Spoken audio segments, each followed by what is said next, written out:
Hello guys. आज मैं आपको ना एक शादीशुदा औरत और उसके पति की कहानी सुनाती हूँ।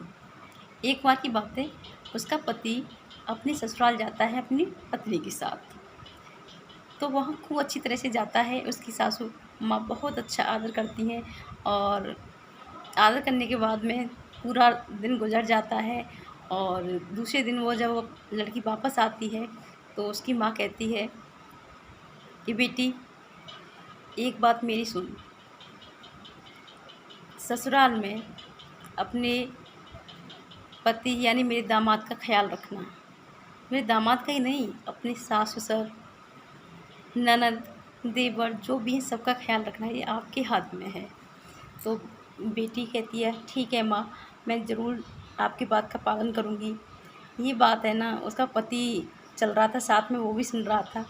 अब वो घर पहुँच जाते हैं तो पति बोलता है अपनी माँ से, माँ, मैं जब भी अपने ससुराल जाता हूँ तो मेरी सासू माँ और अपनी बेटी को यानी आपकी बहू को ये समझाती है कि अपने पति का ख्याल रखना, अपने सास ससुर का ख्याल रखना और मेरे दामाद को दुख मत देना, खूब प्यार करना। लेकिन माँ, जब मैं अपने ससुराल में जाता हूँ तो आप तो मुझसे कुछ कहती नहीं हो, आप तो मुझे पत्नी के खिलाफ खुद भड़काती हो। माँ, ये बहुत गलत बात है। तो उसने बोला कि बेटा, ये बेटी को समझाया जाता है माँ की तरफ से कि अपने ससुराल का ख्याल रखना। एक बेटी हमारी भी है, जैसे हम भी ऐसे ही अपनी बेटी को समझाएंगे। लेकिन बेटा कहता है माँ, वो भी तो किसी की बेटी है,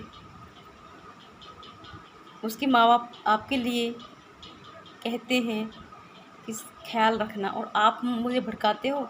तो इसका निष्कर्ष ये निकलता है कि रिश्ता एक तरफ से नहीं, दोनों तरफ से चलता है हैं। और हमें केवल एक ही तरफ से उम्मीद नहीं करनी चाहिए, हमें दोनों तरफ से उम्मीद करनी चाहिए।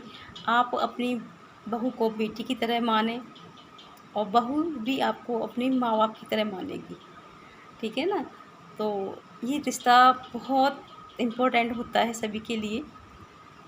तो ये हमारे एक संस्कार होते हैं और इन संस्कार को हमें पालन करना चाहिए। माँ माँ होती है, सास सास होती है, ये ना समझा जाए। एक बहू को बेटी की तरह रखा जाएगा तो वो आपको माँ बाप की तरह मानेगी, और आप उसे ना बहू की तरह रखोगे तो वो भी आपको सास ससुर की तरह ही रखेगी।